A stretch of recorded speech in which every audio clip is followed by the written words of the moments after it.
natubwiye iyo imizwe n'ikamu nirambura abone ubwo bishatse kuvuga kuri radio numvisheho ngo ubutegetsi amasasu nyine yandi yava mu kanwa k'imbunda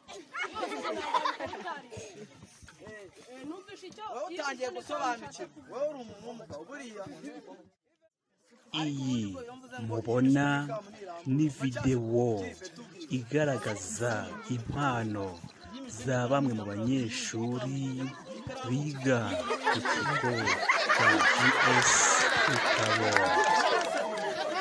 Nushaka ko umwana wawe agira hava akagera, uzagane ishuri rya GS Rutabo. Ikigo giherereye mu murenge wa Kisaro, akarere ka Rulindo. Umwana wize kuri iki kigo usanga atyaye cyane kandi ashabutse. Umwana wize kuri iki kigo kandi arangwa n'isuku, ikinyabupfura n'urukundo ahari hose.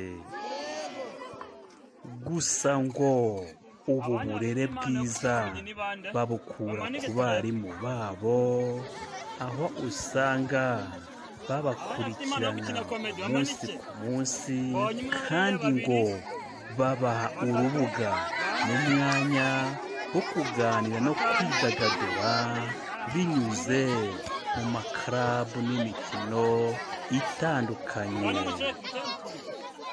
aho usanga abana bamwe bari gukina umupira, abandi bakina amakomedi, abandi nabo bari mu mikino itandukanye igaragaza zimwe mu mpano bafite,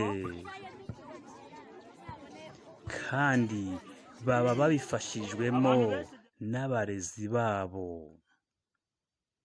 Ibi bikorwa bitandukanye ngo basanga bihesha ishema abarimu babo, ababyeyi, ikigo cyabo n'igihugu muri rusange.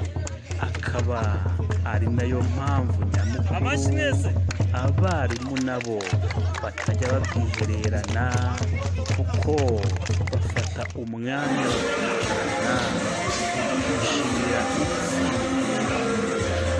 n'umusaruro bakura mu bana babo, aho baba baganira bashakisha icyakomeza guteza imbere ikigo cyabo cya GS Rutabo, dore ko ubu bakataje ikoranabuhanga, kuko ubu kwiga no kwigisha bavuga ko byoroshye aho haziye interinete na kompiyuta zirenga 40.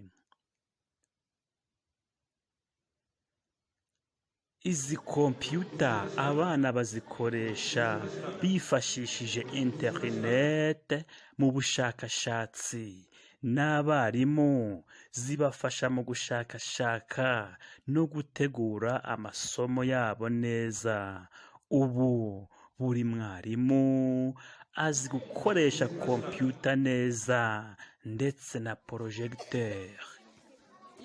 Ubu rero abarimu n'abanyeshuri bavuga ko ari agashya kaje kuri iki kigo cyabo, kuko ngo bari barategereje baraburiwe. Bikaba bwa mbere na mbere bishyizwe mu bikorwa n'umuyobozi mushya w'iki kigo cya GS Rutabo. Mubyeyi, ohereza umwana yige kuri GS Rutabo, isoko y'ubumenyi n'ubumenyingiro. Nitwiriyemungu Gaspard kuri Kwiga Free TV. Murakoze.